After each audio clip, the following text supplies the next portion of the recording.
It wasn't just the $10 left in her pocket that made folks whisper behind their hands. It was the three children clinging to her skirt hem, faces hollow from the long journey, cheeks red from wind and shame. There was no husband beside her, no wagon to sleep in, no firewood hauled or livestock tied to a post. Only her and the children, standing alone before a half-scraped slope of earth on the edge of Tuckner's Ridge, with winter's first sting already lacing the morning. She didn't speak much, just looked to the hill and nodded once like it had answered her. Her name was Miriam Carter, a widow of barely 4 weeks, though no one knew it exactly then. What folks did know, what they couldn't help but mutter over at the general store, at church, in line at the grain mill, was that she'd shown up out of nowhere, asked no man for help, bought a dull-bladed shovel with almost all the money she had left, and started digging into the hillside like she meant to live inside it. Not just her, but all three of her children too. Some called it foolish, some called it pride. Others, seeing the frost already whitening the grasses and the smoke rising from cabins all around town, called it a slow form of suicide. "She won't last till Christmas," muttered old Elkins from his porch. "Not with them babies." But Miriam didn't come to Tuckner's Ridge to die. She'd come to keep them alive. The hillside was rocky, yes, but not entirely cruel. Beneath the upper crust of dry pine roots and stone was clay.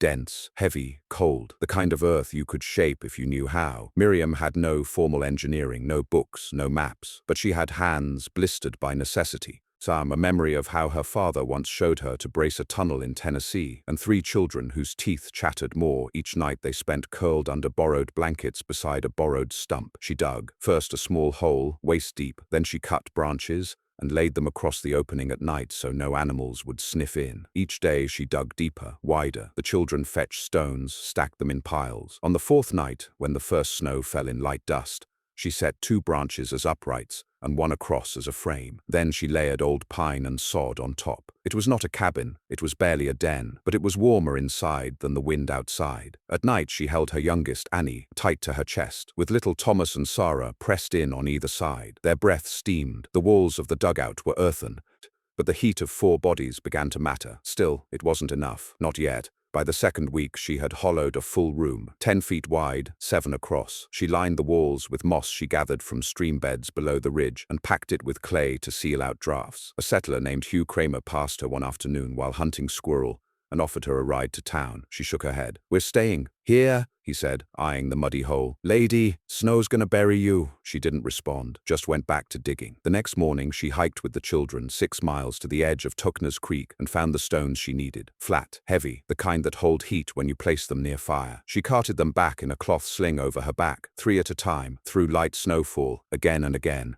And then came the fire pit. She dug it into the center of the earthen floor, vented it backward through a channel she lined with the creek stones. At night she lit twigs, let them smolder. It wasn't much, but it didn't smoke up the room. It didn't choke the children. And the stones stayed warm until morning. This was her rock floor. Not fancy, not polished, just packed earth beneath, flat stones on top, and firelight reflecting off their darkened surfaces. A simple thing, but one no settler nearby had bothered trying. Not in a dugout, not with 3 mouths to feed. But the real surprise was what came next. 2 cabins down the ridge, a child fell ill, then another. It wasn't just cold, it was damp, creeping, the kind that eats through walls and settles in lungs. A cough turned to fever, then the fever turned to a burial.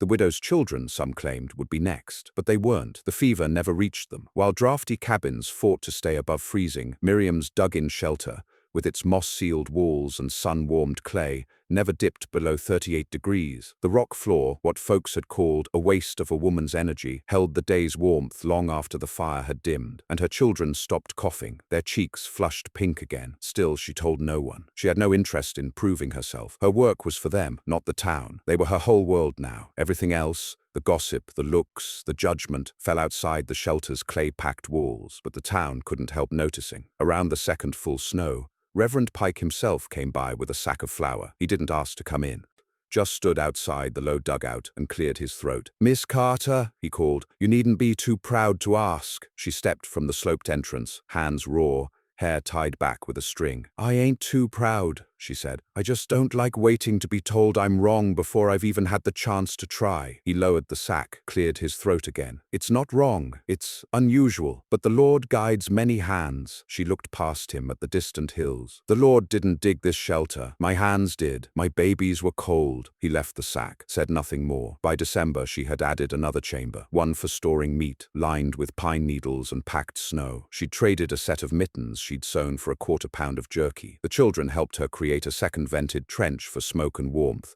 She hollowed shelves directly into the dirt walls. When one collapsed in the night, she rebuilt it stronger the next morning. There were no windows, no door, only a sloped dugout mouth where heat rose like breath from a beast. And yet, one night, when wind screamed down from the north and shutters blew off the Turner place, when two families had to combine into one cabin just to survive the cold snap, a flicker of lamplight was seen dancing from Miriam's hillside shelter. No one had gone in, but it was there, warm and still and glowing. They began to wonder. By January, she'd dug so far into the hill that the front opening had to be propped with full logs. She reinforced the roof with cedar beams she'd hauled one by one with a borrowed mule. The rock floor now covered both rooms. It gave off warmth even when the fires died. With each layer of snow that blanketed the hill above her, the warmth trapped inside grew steadier. Her firewood lasted 3 times longer than most. And her children? They sang, they laughed, they curled on their stone floor near the fire like cats, cheeks pink and clean, with none of the ash-covered coughs plaguing town. Still, no one dared ask how, until one night, when a knock came at the dugout entrance. It was a child, thin, crying, frozen stiff, and he was alone. Miriam flung open the crude cedar frame that marked the dugout's threshold, not with panic, but something close to fury, because her first thought was that someone had come to take one of her children. That fear never quite left her.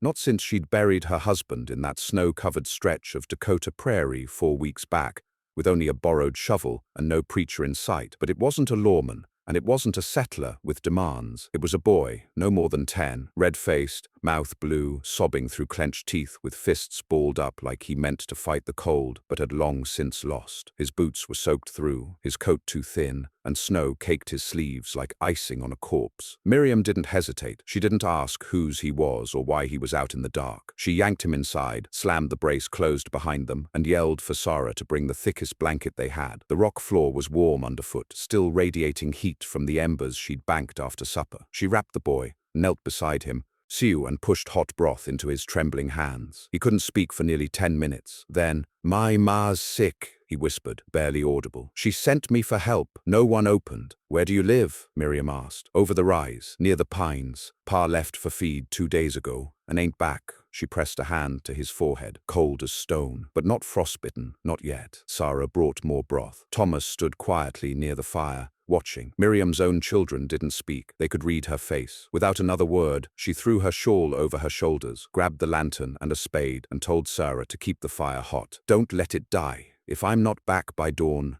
go to Reverend Pike." The boy's mother was half dead when Miriam found her, laid out on a straw mat beside a fire, long since gone out, her skin pale and sweating despite the cold. The cabin was barely holding together. Wind whistled through gaps in the walls, snow drifted in around the windows, and the door hung crooked on one hinge. The boy had dragged quilts off the beds to try to cover her, but the cold had already settled in her lungs. Miriam didn't waste time. She wrapped the woman in everything she could find, tore the last leg from a broken chair to stir coals into fire, and boiled snow in a pan with mint leaves she found in a jar. Then she dug a trench in the snow with her shovel, deep, straight, and packed firewood into it, lighting a long burning flame along the trench, just outside the cabin wall. Not for heat inside, but to fool the cold outside. The next day she returned with Sarah and a sled. It took half the morning, but she and the children hauled the sick woman, bundled tight, down to the dugout. The town would gossip. She didn't care. Inside the earthen room, the woman recovered slow. The rock floor stayed warm. The fire ran near constant now, and the extra body inside only raised the heat. Miriam added a wool curtain between chambers and gave the woman the children's room. Her name was Ida. By February, Ida could speak full sentences again. The boy, Micah, stopped having night chills, and Miriam's children took to them like they'd always belonged. But whispers traveled faster than fire in a dry barn. The widow's dugout, so often scorned, was now sheltering not just her family, but another. Some folks muttered she was hiding something. Others called it a miracle. Still others stopped calling it anything, because by then they were struggling too.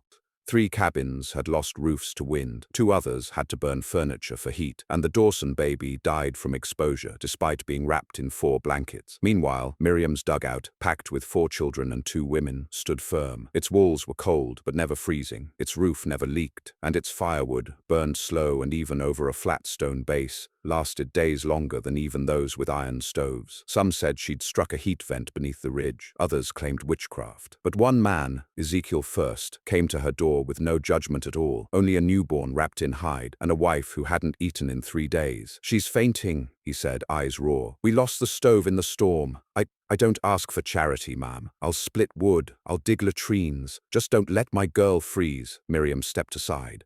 They came in. By March, the dugout held 9 souls. It should have collapsed under its own weight. It should have run out of food. It should have cracked, flooded, gone sour from the scent of too many breathing bodies. But it didn't, because Miriam adapted every time. She deepened the food chamber and split it with pine slabs. She added a second vent using hollowed reeds she'd dried beside the fire. She lined the upper edge of the ceiling with cattail fluff sewn into hides for insulation. She dug out a second chamber entirely, angling it upward toward the rear of the hill and bracing it with salvaged fence wood. The key was the stone floor, always the stones. She told them nothing at first, but as more families came in desperation, 3 more by the time April thawed, she showed them how the creek stones held warmth, how fire set atop them didn't spit or smoke, and how if you lined them in a spiral around a central pit and kept that pit covered with a flat pan when not burning, it radiated out like a poor man's stove. "It's not magic," she said to the gathered faces one cold morning, voice hoarse from smoke and frost. "It's just heat that don't run away soon as you make it." They believed her, because they'd seen it, because every other cabin on Tuckner's Ridge was running out of wood, and the widow's dugout burned half what they did and stayed twice as warm. She had nothing when she arrived. Now she had 30 souls sharing her hillside. The town finally stopped mocking. They came to learn.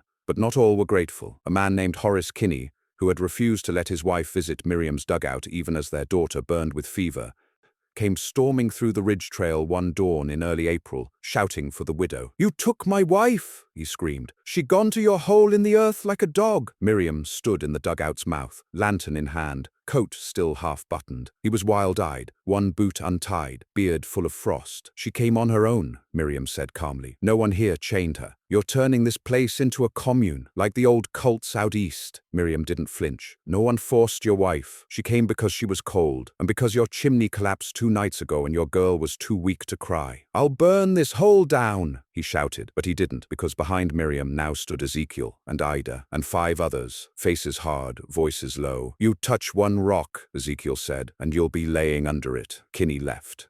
But the whispers returned. Only now they weren't mocking. They were afraid.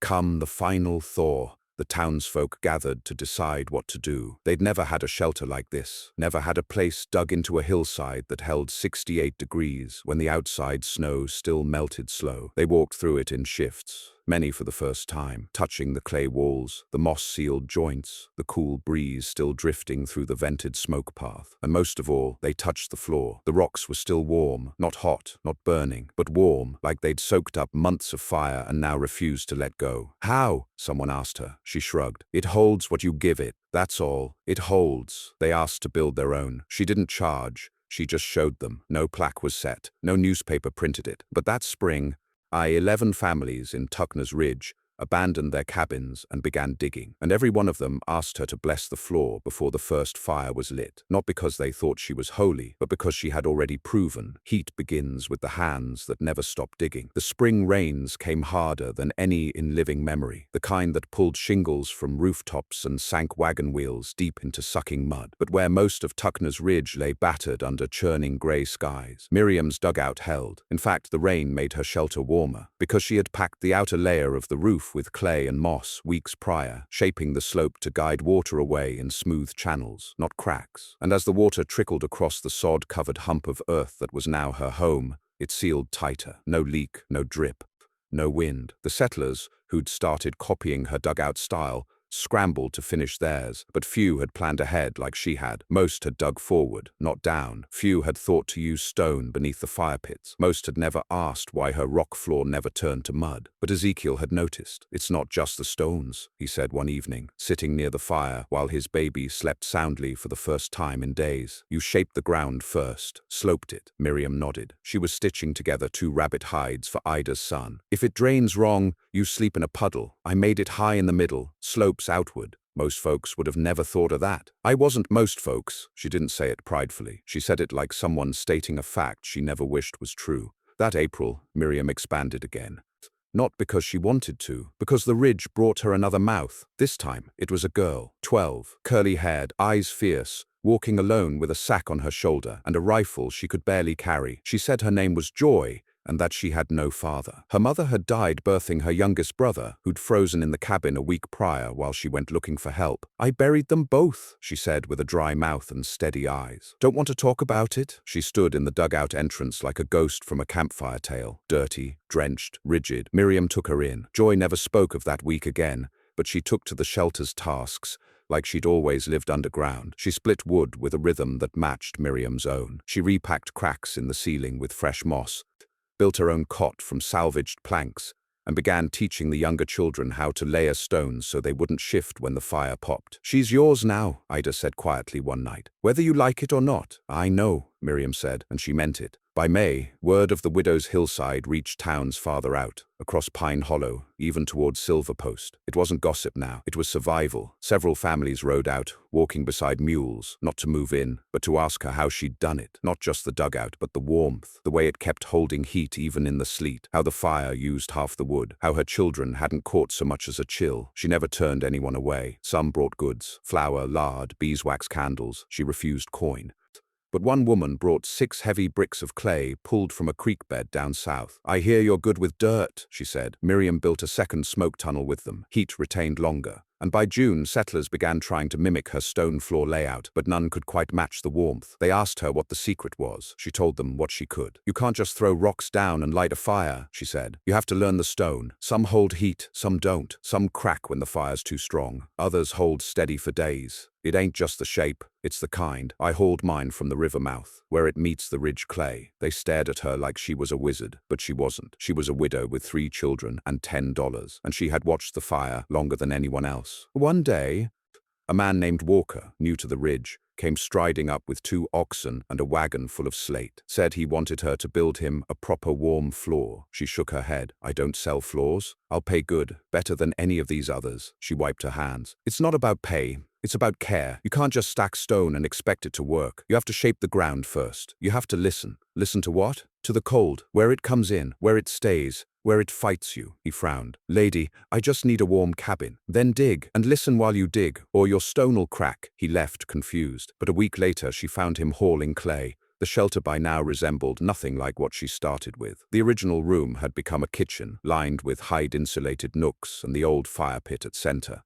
But now there was a second room off to the right with stone benches and built-in beds, another to the left for food storage, vented to stay cool, and behind the main fire chamber, a narrow passage led to a chamber where the children slept, each with their own bedding platform carved from earth and topped with straw-filled hides. Joy had built the last chamber herself, with Miriam's nod of approval. It wasn't just a dugout anymore, it was a home. Then came the prairie fire. No one expected it. It started out east, sparked by lightning and carried by wind, rolling fast across the dry spring grasslands. Settlers had seen fire before, but not one like this, not one that outran horses. Smoke came first, thick, red, blotting out the sun. Then came word. The fire had jumped the river. The ridge panicked. Families doused their cabins, formed packed wagons, rode for the creek beds. But Miriam stood still. She called for everyone inside. 15 people now, all tucked into the dugout. Food brought down, water packed in, blankets hung across entry points. The smoke came heavy. The sky went dark.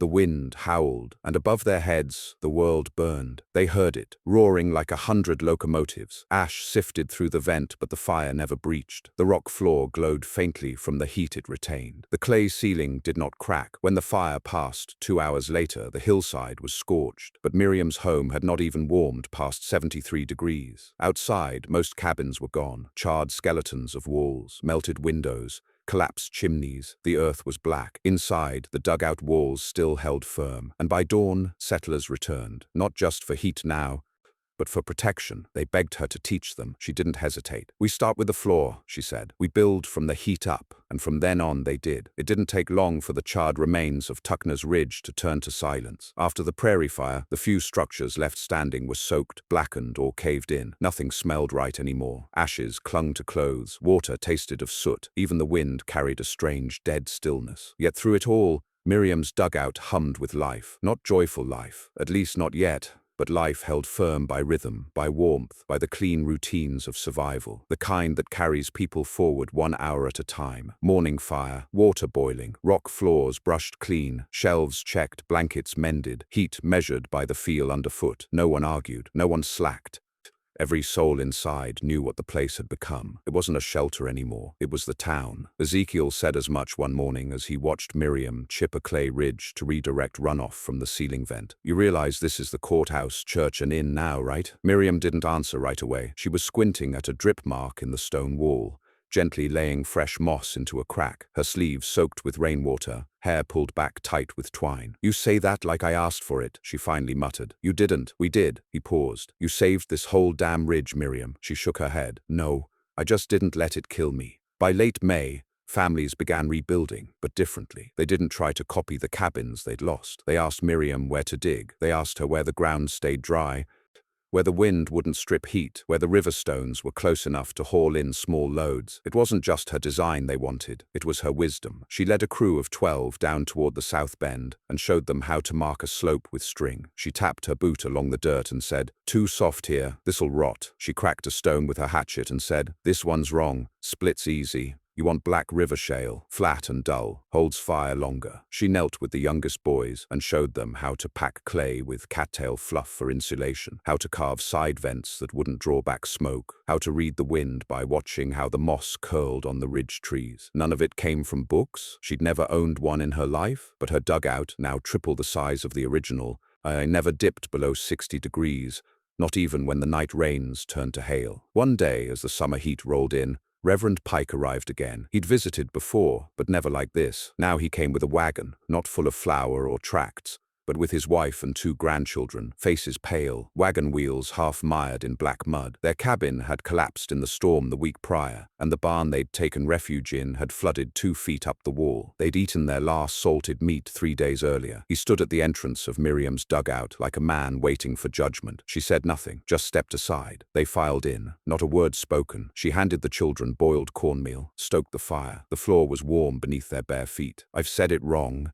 All along," the Reverend murmured as he sat on the stone bench and took off his soaked boots. Miriam was slicing jerky for a stew. She didn't pause. He stared at the glowing embers, sunk into the stone floor. "We preached about pillars of homes, fathers at the head, mothers at the hearth, strong timber and high roofs. But you built this with mud, stone, and the refusal to die." She glanced at him. "God ever say it had to be a roof?" "No," he whispered, "just shelter." She handed him a ladle. "You want to help? Stir this." By June's end, the hill had changed. It was no longer a dugout. It was a village within a ridge. 14 new entrances had been carved into the slope, all radiating outward from Miriam's original chamber. Each had its own family, its own fire pit, its own layered floor of creek stone warmed nightly by slow, then efficient flame. But they shared one thing. The heat flowed from her fire pit. Her chamber had become the core, the warmest part of the hill. The main vent rose from her roof and had been widened to allow a draft system that pulled heat through each adjoining shelter. They called it the artery, the place where all warmth started. Children played along the inner passages now, tracing their hands on the walls as they darted from one room to the next. Women met in the shared fire chamber at midday to prepare stews in a central pot that sat on the original rock plate, still the most efficient heat source in the settlement. Men who once mocked her now listened with care when she spoke about angles and runoff and stone weight. And her own children, they never looked cold again. Sarah was now tall, strong-backed, and could swing an axe without missing. Thomas had taught 3 others how to set up smoke-free vents using Miriam's guide. Little Annie spent her mornings sketching out floor layouts in the clay near the fire, copying what she saw, dreaming of structures yet unbuilt. And joy was everywhere, coordinating deliveries, setting watchposts. She'd become Miriam's second heart. No one questioned it. "Is she yours?" someone asked one day. "She is now," Miriam said. That summer, a government man arrived, came on horseback, clean-shaven, soft hands, said he'd heard about the community inside the hill, said he was scouting settlements for potential postal routes. He asked to see the inside. They let him in. He wandered, asked questions, took notes. "Where's the deed to this land?" he asked. Miriam stared at him. "Who owns this ridge?" She crossed her arms. "Every child who stayed warm last winter. And who built it?" She looked around, at her children, at the walls they'd carved, the rocks they'd hauled, the moss they'd packed, the fire they still kept banked every night. "We did," the man sniffed. "Well, there's no formal record." She tilted her head. "You want us to burn it down and rebuild it wrong so you can file a paper on it?" He left by noon and never came back. Later that season, when the settlers held their first council inside the central chamber, someone said they needed a name, a real one, not just Miriam's Hill. Ezekiel said, "It's more than that now." They argued for a while. Ridgeview, Hearthhold, Second Tuckner. Nothing fit. Then Sarah, quiet until then, stood up. She pointed to the stone floor. "Call it Emberfield. That's what saved us. Not the dirt, not the roof, the heat. It started here." They voted, unanimous. Miriam didn't say much, just nodded once and went back to her stitching. But that night, when the last of the fire burned low and the children curled close on the warm stone, she pressed her palm against the floor, just once, and whispered, "Thank you," because it had held again, and she would make sure it always did. The first real test of Emberfield came not in fire, but in flood. Mid-July brought clouds darker than any before, thunderheads stacked like black anvils over the ridge. Winds twisted trees sideways. Then the skies split open with a violence that turned paths to rivers and rivers into roaring brown torrents. The stream below the ridge overflowed within hours, and the trail into town vanished under 3 feet of rushing silt.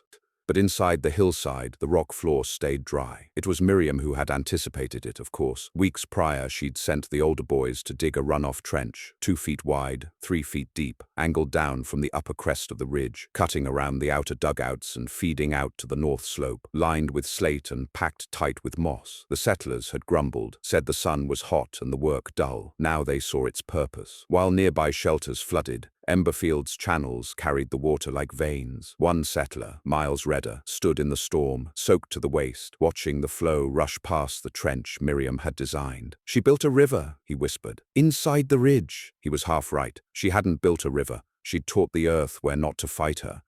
Miriam herself didn't say much during the flood. She moved room to room, checking seams, repacking moss, whispering to the children to mind the embers. When one of the new families, Edna Collins and her 3 boys, panicked over a leak near the vent, Miriam didn't raise her voice. She handed Edna a bundle of cattail stuffed clay and walked her through how to patch the gap. "You don't panic in a storm," she said. "That's when it wins." In the aftermath, when the rains finally ceased, the town re-emerged from underwater and mud. The cabins that had been rebuilt in haste after the fire were lost again, collapsed, soaked, the wood bloated and useless. The fields had been drowned, the animals scattered. But Emberfield, it had grown stronger, not just in structure, but in unity.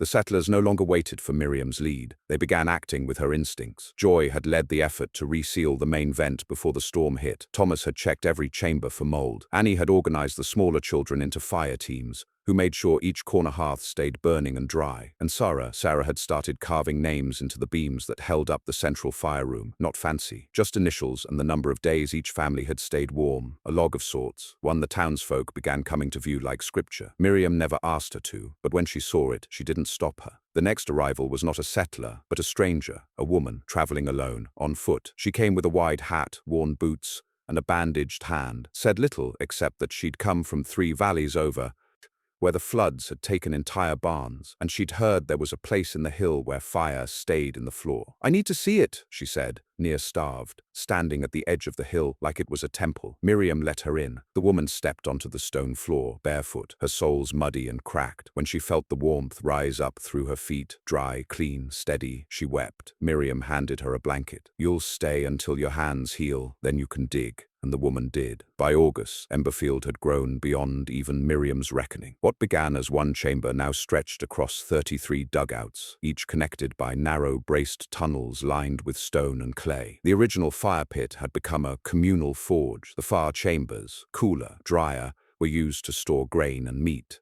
A smokehouse had been added in a side cleft, feeding through a triple-vented stack system Joy and Ezekiel had devised after watching Miriam's designs. And at the center of it all was still her stone floor, the one she'd laid that first desperate week when the children were half-starved and her hands had blistered from dragging river shale uphill in snow. It had never cracked. It had never cooled fully. Even now, in high summer, it gave off a soft, living warmth. One night, as the lanterns dimmed and the families quieted, Miriam walked the chambers in silence, not to inspect, but to feel. She moved barefoot, the same way the stranger had, letting the warmth of the rock floor press into her soles. The sound of soft breathing echoed through the hallways, dozens of souls alive and resting, thanks to the thing she had shaped from cold and dirt and fire. At the central pit, she found Thomas sitting awake. He was carving something into the clay wall with a nail. "What are you doing?" she asked. He looked up, not ashamed, just calm. "Writing it down," he said. "What?" "That we were here, that you built this, that we didn't freeze." She sat beside him. The fire crackled low. The stones glowed faintly. "You don't need to carve that," she said. "Yes, I do," he looked at her. "Because no one outside will believe it."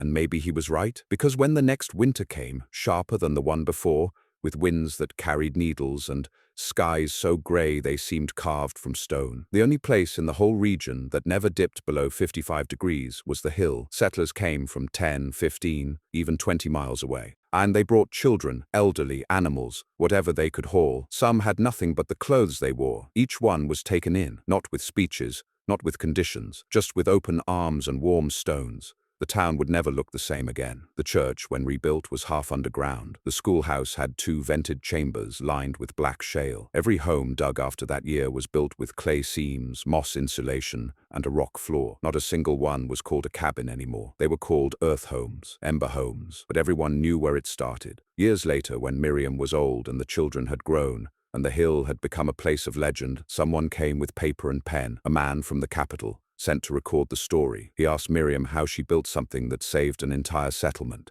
She didn't answer right away, just bent down, ran her fingers across the same stones she had laid the night her children almost froze. The same stones that had held the weight of storms, floods, fire, and more footsteps than she could count. Then she looked up, and she said, "I didn't build a home. I built heat that couldn't leave." The man smiled and wrote it down, but those who lived through it knew the truth. When she had nothing, no man, no team, no plans, and only $10 left, she didn't beg, and she didn't run. She put her hands in the dirt, she listened to the cold, and she taught the hill to hold its fire forever.